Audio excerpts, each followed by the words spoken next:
दोस्तों, आज पेश है दो यमदूत। ये कवर चित्र है।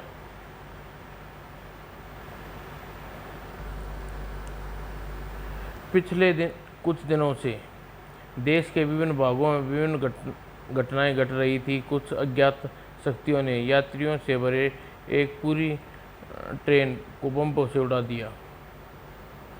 पानी का एक जहाज बम्बई की गोदी से बाहर गहरे समुद्र पर खड़ा था। अचानक धमाके के साथ उड़ गया। यात्रियों से भरा हुआ एक बोर्डिंग विमान रात रनवे से उड़ा और हवा में उड़ते ही एक धमाके के साथ टुकड़े टुकड़े हो गया। गारमेंट्स का एक प्रयोगशाला में अचानक जबरदस्त आग लग गई। प्रयोगशाला पूरी इमारत नष्ट हो गई। देश के सारे अखबार भी विचित्र समाचारों से भरे पड़े थे, लेकिन सीक्रेट सर्विस चुप नहीं बैठी थी। उसके एजेंट शत्रु की तलाश में लगे हुए थे। तलाश का काम यह महत्वपूर्ण एजेंट विनोद पांडे के जिम्मे था। एक रात विनोद की पत्नी उषा पति के वापस लौटने की प्रतीक्षा कर रही थी। विनोद अभी तक क्यों नहीं आया? विनोद का जीवन हर समय खतरे में रहता है। वह दिन रात अपराधियों के पीछे भागता रहता है। आखिर वह सीक्रेट सर्विस की नौकरी छोड़ क्यों नहीं देता? तभी दरवाजे पर दस्तक हुई। आ गया। क्या विनोद है? उसने जाकर दरवाज़ा खोला। विनोद ही था, बुरी तरह घायल। विनोद, क्या हुआ तुम्हें? उषा ने विनोद को संभाला। जल्दी अंदर आओ। विनोद, मैं डॉक्टर को। नहीं उषा, मैं अंदर नहीं आऊँगा, मेरे पास समय नहीं है। तुम एक काम करो। विनोद ने अपनी जेब से एक लिफाफा निकाल कर देते हुए कहा, उषा, इस लिफाफे में एक फ़ोन नंबर लिखा हुआ है। तुम उस फ़ोन नंबर पर फ़ोन करना। जनरल यादव से को पूछना।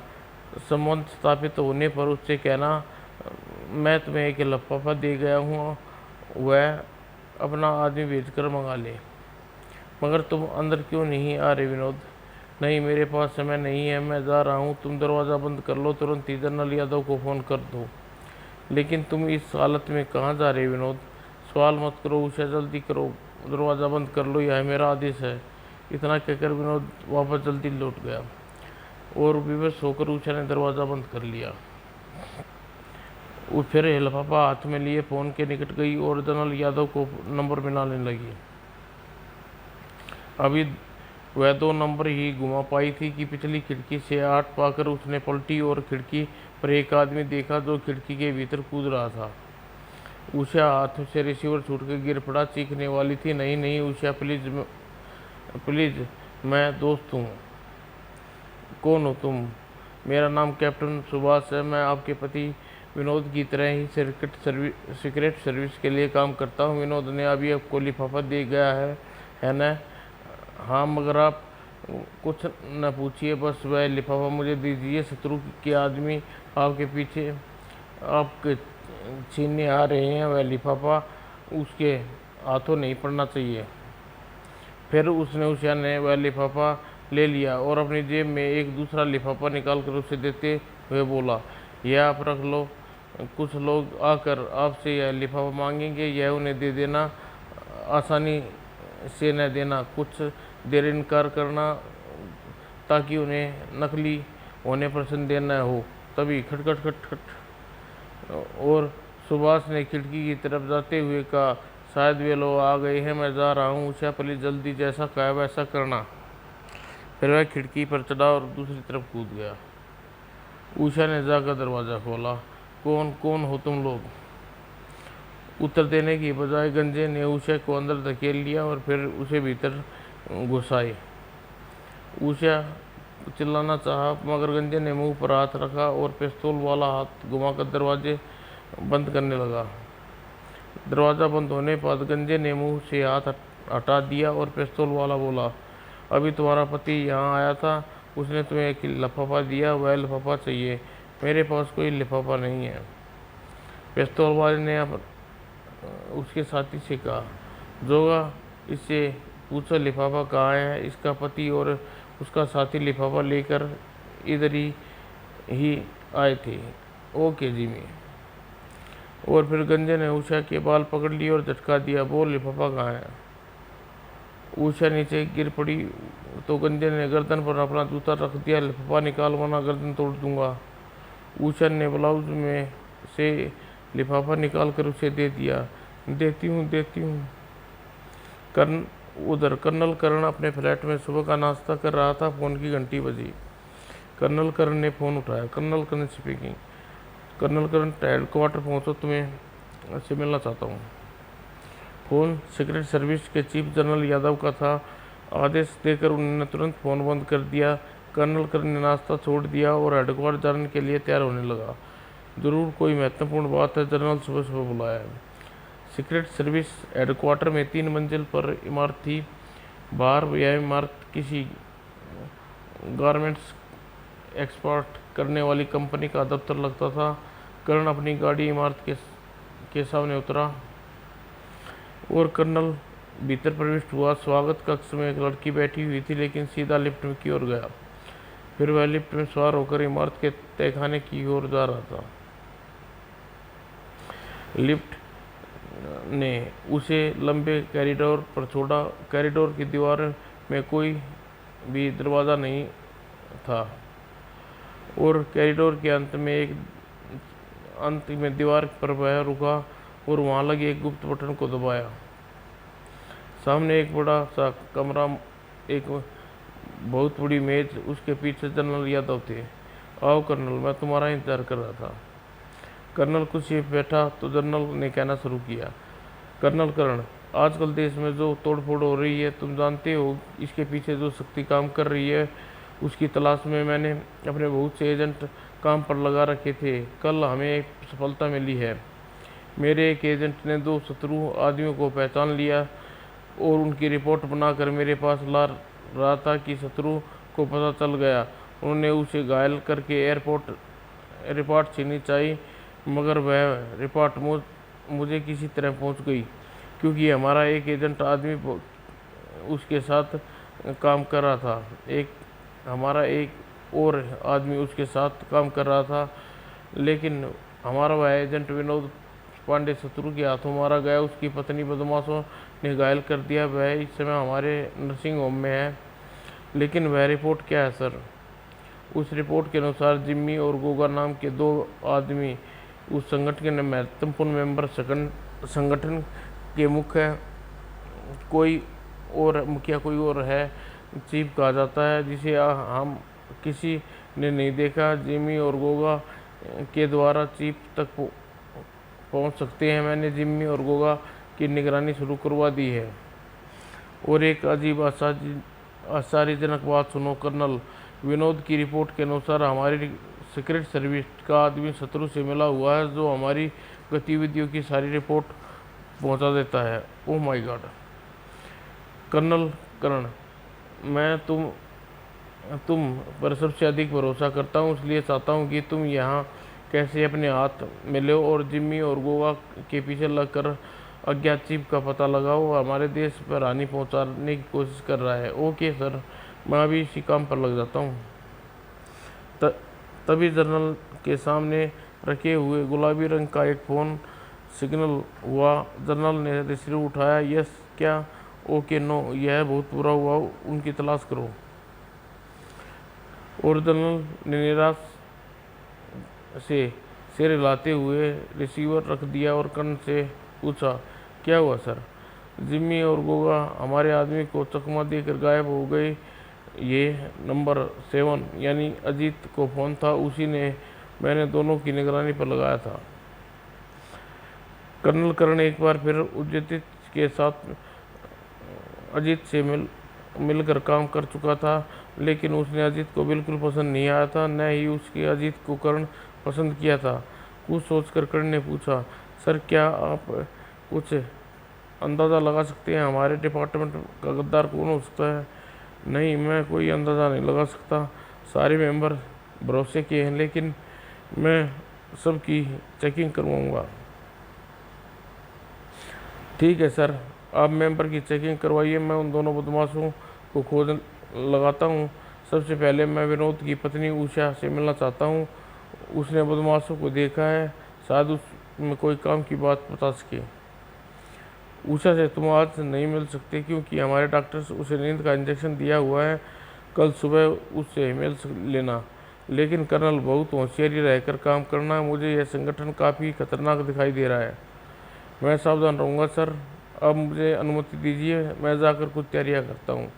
जाओ colonel, wish you all the best. और तुम और तुम्हारी सेक्रेटरी कैप्टन सीमा आजकल छुट्टियों पर शिमला गई हुई है, उसके बिना काम चला लेते हो? यस सर, कैप्टन असलम यहाँ है, हम दोनों मिलकर शत्रु से निपटने की कोशिश करेंगे। ओके, तुम जा सकते हो। करण वापस अपने फ्लैट पर आ गया। ऑफिस से लौटकर वह केस की फाइल साथ ले आया था। उसे सारा दिन उसने फाइल पढ़ने में गुजारा। कैप्टन असलम करण के साथ ही रहता था, लेकिन आज कुछ दोस्तों के साथ घूमने गया था। 11 बजे तक असलम वापस न आया तो करण लाइट बुझाकर सोने के लिए लेट गया। उसे लेटे अभी कुछ ही समय हुआ था, बारी की कमरे में हल्की सी आवाज़ हुई। यह कैसी आवाज़ है? क्या असलम वापस आ गया? और फिर कुछ सोचकर करण उठा, पिस्तौल लेकर बेडरूम के दरवाज़ा खोलकर बाहर के कमरे में आ गया, जहाँ अंधेरा था। माय गॉड, यह फ्लैट का दरवाज़ा खोल रहा है। खतरे का एहसास होते ही करण दीवार से चिपक गया। फिर अंधेरे में उसने दरवाज़ा खुला और खुलते देखा और साथ ही एक साया भीतर प्रवेश हुआ। करण अपनी सांस रोक कर साया धीरे धीरे आगे बढ़ा करण के निकट आ गया था। अचानक करण ने अपनी टांग आने वाले की टांग में फंसा दी और साथ में अंधेरे में चीख उभर आई आ और फिर साया नीचे गिरा और साथ ही ऐसी आवाज़ हुई जैसे कांच में कोई चीज़ टूटी हो। सोए साय की गिरती करण कमरे की लाइट जला दी। ओह गॉड, यह तो लड़की है। वह नीचे बैठा लड़की को देखने लगा। लड़की के निकट एक छोटी शीशी टूटी थी जिसमें कोई पदार्थ निकल कर बह रहा था। यह क्या चीज़ है? यह लड़की गिरने से बेहोश कैसे हो गई? तभी अचानक फ्लैट का दरवाज़ा खुला। कोई व्यक्ति पिस्तौल लिए हुए नजर आया। उस व्यक्ति ने करण पर गोली चलाई।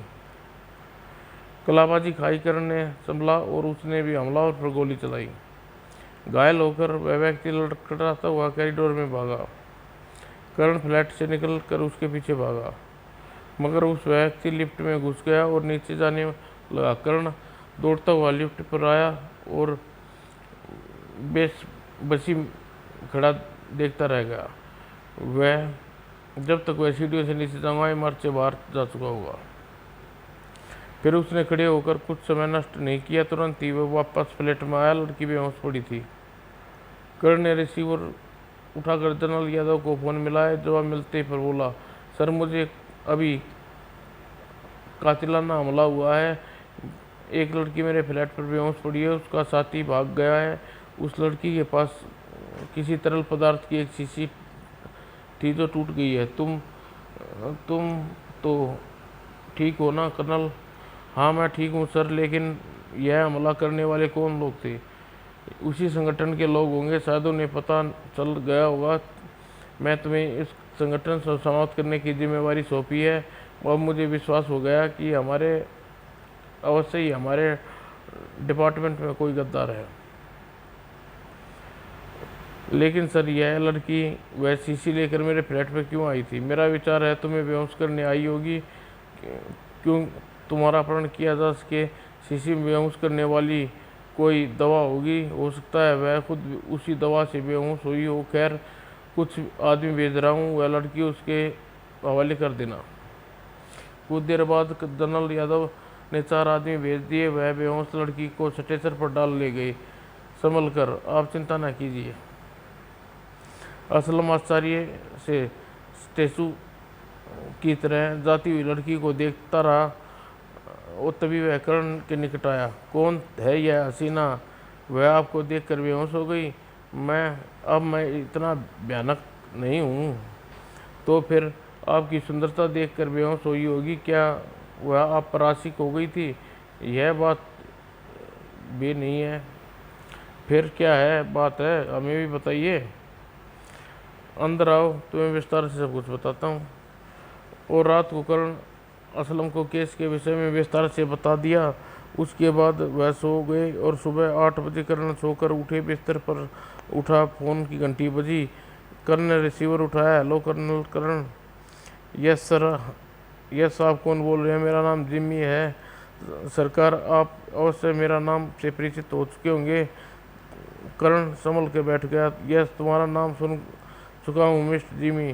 को मुझसे क्या काम है? मैं अपनी पत्नी रीटा को वापस चाहता हूँ। करण साहब रात को आपके फ्लैट पर गई थी और शायद आप सीक्रेट सर्विस की हिरासत में है।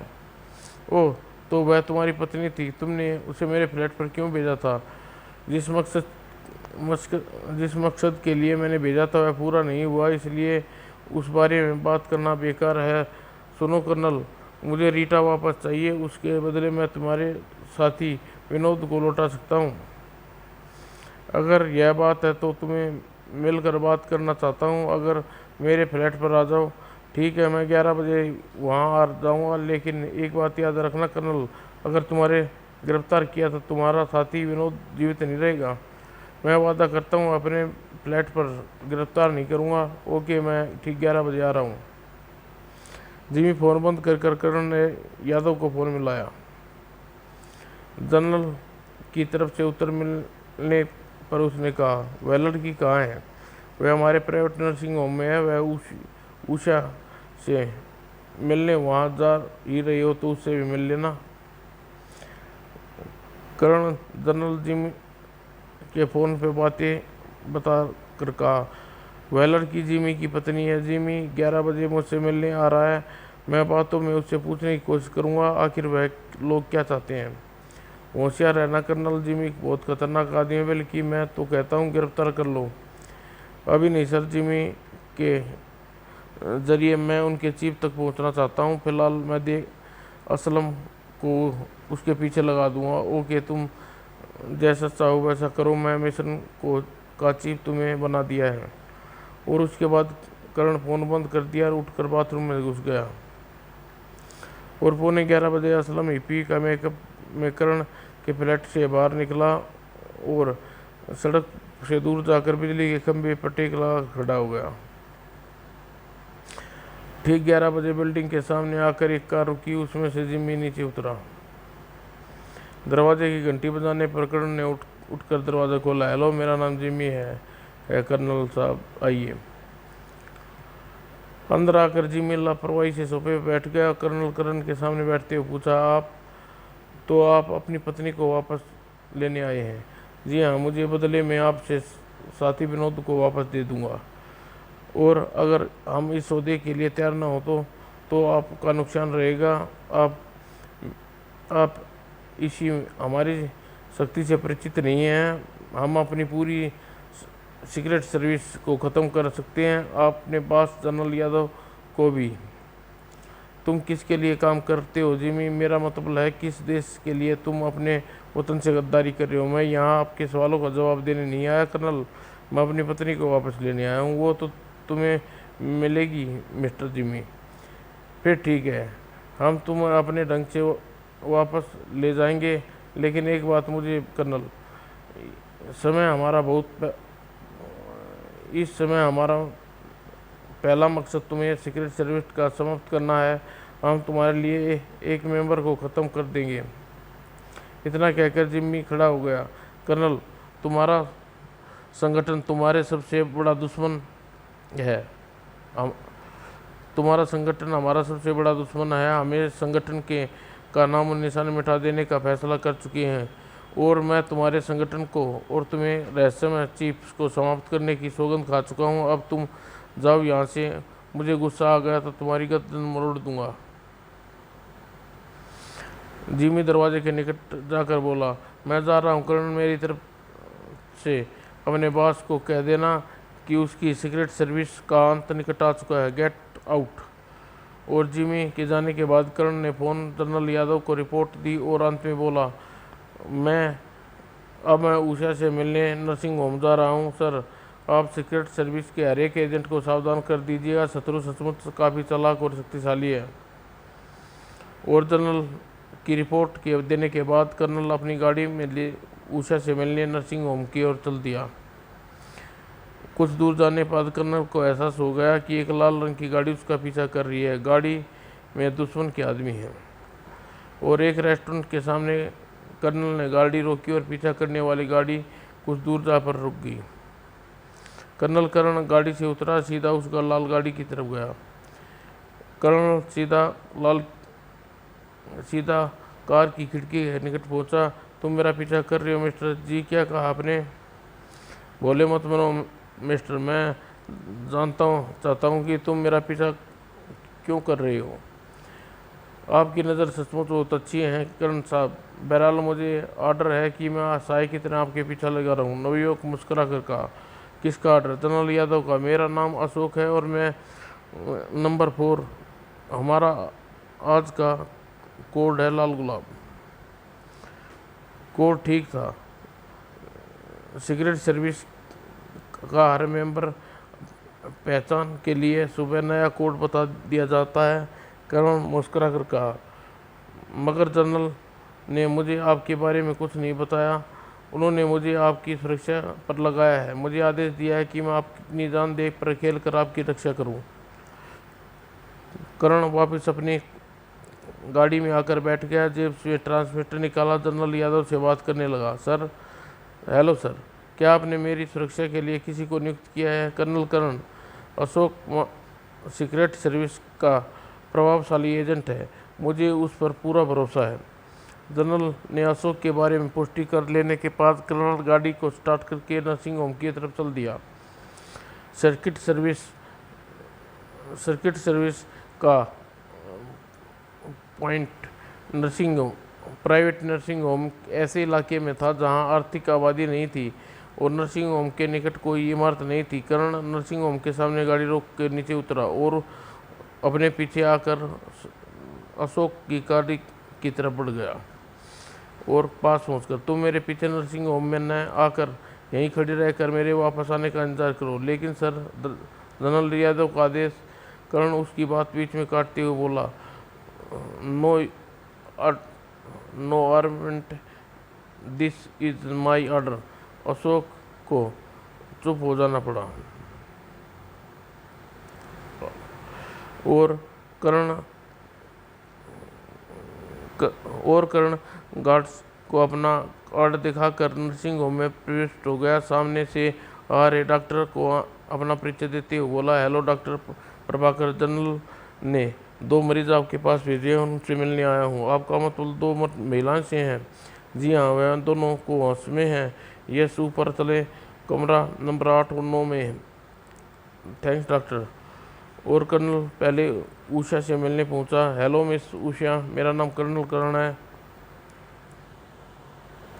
नर्सिंग होम के बाहर अपनी गाड़ी में बैठा ऊग रहा था, तभी उसे एक काले रंग की वैन नर्सिंग होम के सामने आकर रुकी। अशोक चौंक कर वैन की तरफ देखने लगा। तभी वैन का पिछला दरवाज़ा खुला। उसमें से 8 आदमी नीचे कूदे। उनके चेहरे पर ऑक्सीजन मास्क और गन थी।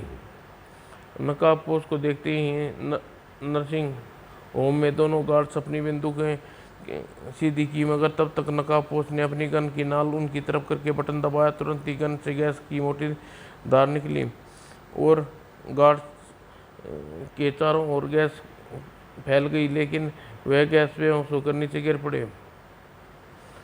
8 नकाबपोश नर्सिंग होम के भीतर प्रविष्ट हुए और कक्ष में बैठी हुई उन लड़कियों ने देखकर चीख मारी। नकाबपोश ने अपनी गन से गैस छोड़ी। डाकू लड़की बेहोश होकर नीचे लुढ़क गई और वह नकाबपोश कॉरिडोर में आगे बढ़ते चले गए। कॉरिडोर में जो डॉक्टर्स या नर्स नजर आ रहे थे वे उन्हें गैस से बेहोश करते जा रहे थे।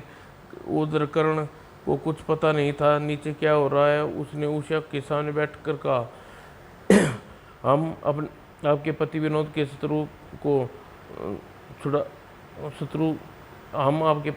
के शत्रु से छुड़ा कर लाने की पूरी कोशिश करेंगे उषा जी। फिलहाल आप उन बदमाशों के बारे में बताइए जिन्हें आपको घायल किया है।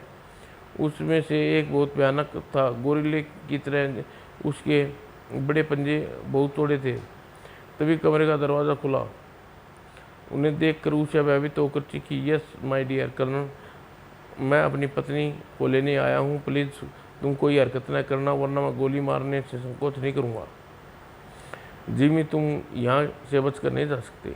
हाँ, सपने मत देखो कर्नल।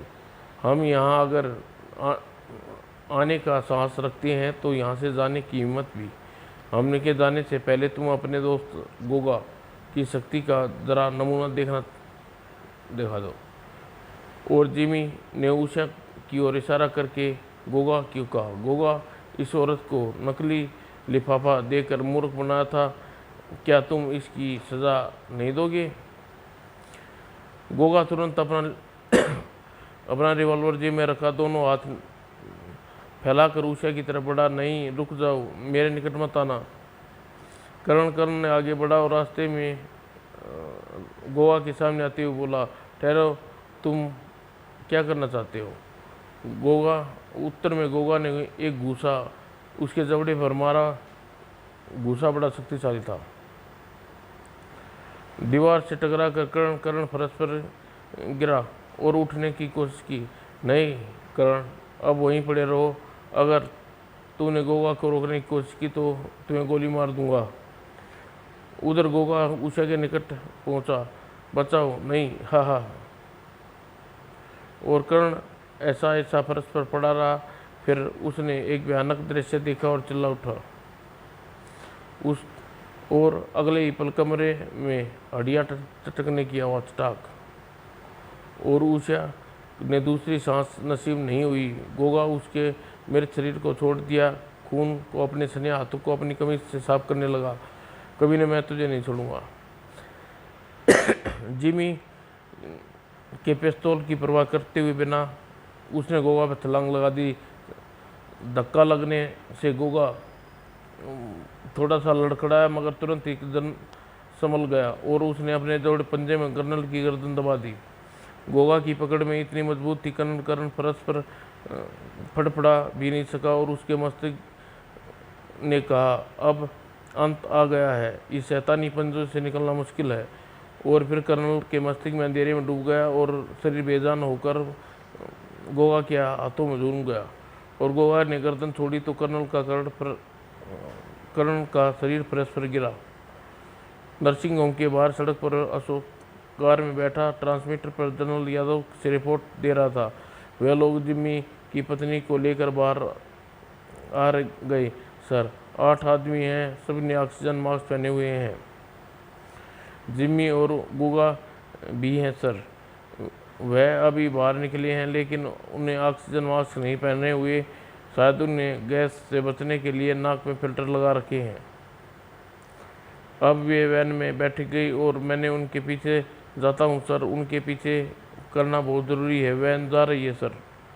अशोक ट्रांसमीटर पर जनरल यादव का स्वरूप रहा। तुम उनके पीछे नहीं जाओगे अशोक। पुलिस वायरलेस की गाड़ियाँ उनके पीछे भेज रहा हूँ। अजीत तुम क्षेत्र में उसके अजीत भी उसी क्षेत्र में है, उसको भी उसके पीछे लगा रहा हूँ। तुम नर्सिंग होम में अंदर जाकर देखो कर्नल करण का क्या किया। जल्दी जाकर मुझे कर्नल करण के विषय में जवाब दो। Okay sir. ट्रांसमीटर बंद होकर अशोक उतरा और नर्सिंग होम की तरफ भागा।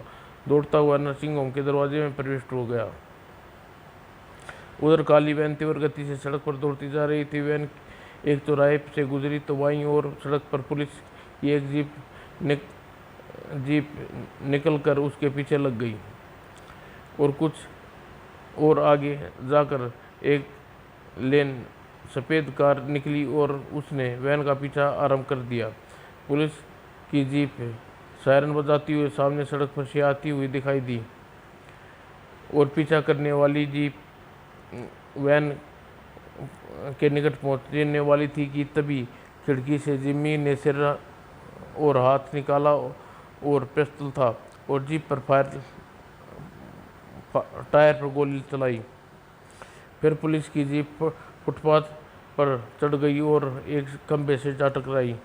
सामने से आने वाली पुलिस की जीप तेज़ी से आ रही थी और अचानक बाईं लेन से एक ट्रक कार निकला और उसने पुलिस की जीप को साइड से टक्कर मारी। टक्कर मारने के बाद ट्रक तेजी से वैन की विपरीत दिशा में भागता चला गया। अब वैन के पीछे केवल सफ़ेद कार दौड़ रही थी। जिम्मी अब भी पिस्तौल लिए हुए वैन की खिड़की पर झांक रहा था। जिम्मी ने सफ़ेद गाड़ी के टायर पर गोली चलाई।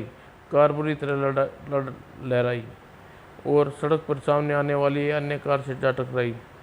और एक महत्वपूर्ण संदेश जनरल यादव के मुख से सुनिए।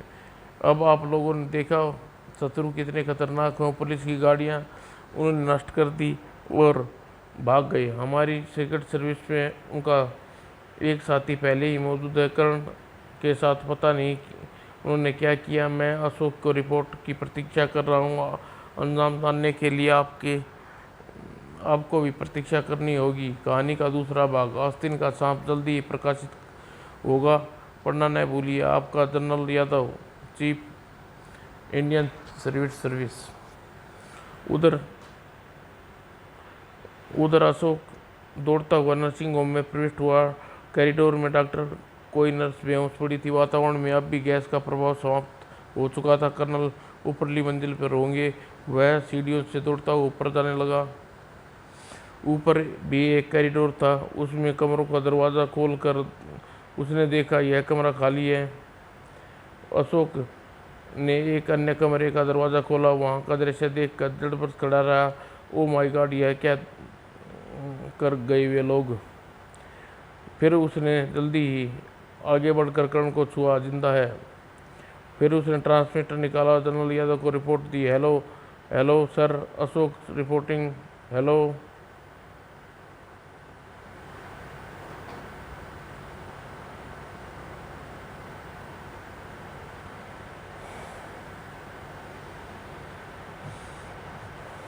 आस्तीन का सांप।